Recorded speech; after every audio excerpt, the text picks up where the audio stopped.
नमस्कार।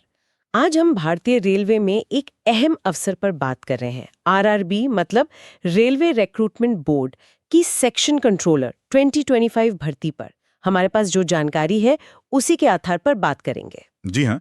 और आज हम देखेंगे कि इसमें पात्रता क्या है, आयु सीमा क्या रखी गई है, भूतपूर्व सैनिकों के लिए क्या खास नियम है, फिर वेतन वगैरह कैसा है, और हाँ, सबसे जरूरी चीज मेडिकल स्टैंडर्ड्स।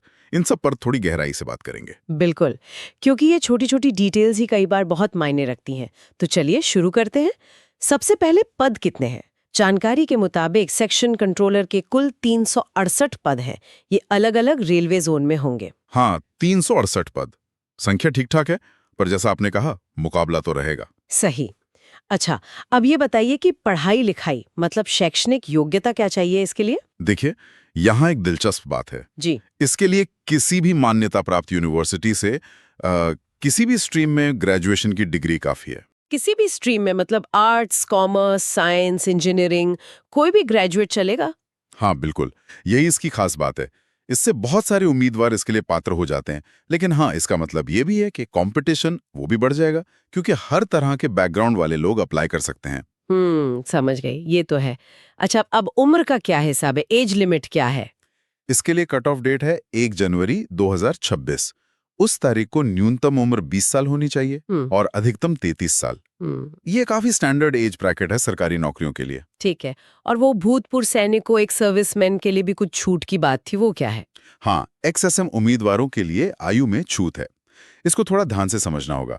जैसे अगर कोई जनरल कैटेगरी का एक्सएसएम उम्मीदवार है, तो उसे 33 साल की जो ऊपरी सीमा है, उसके ऊपर जितनी उसने सर्विस की है वो अवधि और प्लस 3 साल और मिलेंगे। अच्छा, यानी 33 प्लस सर्विस पीरियड प्लस 3 साल। जी हाँ। और अगर उम्मीदवार ओबीसी या एससी एसटी कैटेगरी से हैं, तो उनको जो कैटेगरी वाली छूट मिलती है वो इसके अलावा और मिलेंगी नियमों के हिसाब से। पर यहाँ एक छोटा सा पेंच है। पेंच? वो क्या? वो ये कि अगर किसी एक्स एसएम उम्मीदवार ने पहले किसी दूसरी सिविलियन सरकारी नौकरी में एक्स एसएम कोटे का आरक्षण ले लिया है, तो इस भर्ती में उन्हें दोबारा आरक्षण नहीं मिलेगा। हाँ, उम्र में छूट फिर भी मिल जाएगी। ये बारीक बात है, पर जानना जरूरी है। ये वाकई ध्यान रखने वाली बात है। चलिए अब आते हैं पैसे पर। सैलरी, वेतनमान क्या है इस पद का? ये पे लेवल 6 की पोस्ट है। इसका मतलब है कि जो शुरुआती बेसिक पे है वो 35,400 रुपये प्रति माह होगा।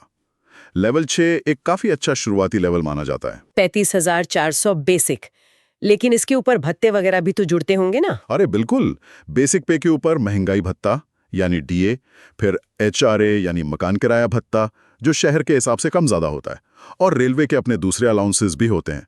तो सब मिलाकर जो इन हैंड सैलरी बनती है वो काफी अच्छी हो जाती है। ये क्या होता है? ये इतना अहम क्यों है? हाँ, ये बहुत बहुत महत्वपूर्ण है। देखिए, सेक्शन कंट्रोलर का काम सीधे सीधे ट्रेन ऑपरेशन की सेफ्टी से जुड़ा है। जरा सी चूक बड़ा हादसा करा सकती है। इसीलिए मेडिकल मानक बहुत कड़े रखे गए हैं, और A2 मेडिकल स्टैंडर्ड रेलवे के सबसे ऊंचे मानकों में से एक है। ओके, तो इसमें क्या क्या देखा जाता है? सबसे ज्यादा फोकस आंखों पर रहता है। उम्मीदवार की दूर की नजर बिना चश्मे के दोनों आंखों में 6/9 होनी चाहिए, और पास की नजर भी बिना चश्मे के दोनों आंखों में SN 0.6 होनी चाहिए। मतलब विजन एकदम परफेक्ट चाहिए। बिना चश्मे के 6/9? ये तो काफी सख्त है, बहुत लोगों के लिए मुश्किल हो सकता है। हाँ, सख्त है। और बात यही खत्म नहीं होती। कलर विजन टेस्ट होता है, मतलब रंगों में भेद कर पाना चाहिए। फिर बाइनोक्यूलर विजन, मतलब दोनों आंखें एक साथ सही से काम करें। फील्ड ऑफ विजन यानी देखने का दायरा पूरा होना चाहिए। और नाइट विजन यानी रात में देखने की क्षमता भी परखी जाती है। इनमें कोई कमी नहीं होनी चाहिए। और वो लेसिक वाला क्या मामला था? हाँ, ये एक और बहुत ही क्रिटिकल पॉइंट है। अगर किसी उम्मीदवार ने आंखों की रोशनी ठीक करवाने के लिए लेसिक या ऐसी कोई दूसरी सर्जरी करवाई है, तो वो इस सेक्शन कंट्रोलर पद के लिए पात्र नहीं होंगे। सीधा सीधा नियम है। अरे, मतलब सर्जरी कराकर भी नजर ठीक कर ली हो तब भी नहीं? जी नहीं, रेलवे सुरक्षा के लिहाज से इस मामले में कोई चांस नहीं लेना चाहता। शायद सर्जरी के लॉन्ग टर्म असर को लेकर उनकी अपनी चिंताएं हों। तो कुल मिलाकर क्वालिफिकेशन भले ही ग्रेजुएशन हो किसी भी विषय में, लेकिन असली फिल्टर तो ये मेडिकल स्टैंडर्ड्स हैं, खासकर आंखें। ये जानकारी वाकई उन सब के लिए बहुत जरूरी है जो इस पद के बारे में सोच रहे हैं। बिल्कुल। एजुकेशनल क्वालिफिकेशन आपको रेस में शामिल तो करवा देती है, लेकिन फिनिश लाइन पार करने के लिए ये मेडिकल स्टैंडर्ड्स, खासकर A2 पास करना बेहद जरूरी है। तो ये थी आरआरबी सेक्शन कंट्रोलर 2025 भर्ती से जुड़ी मुख्य जानकारी जो हमें उपलब्ध स्रोतों से मिली।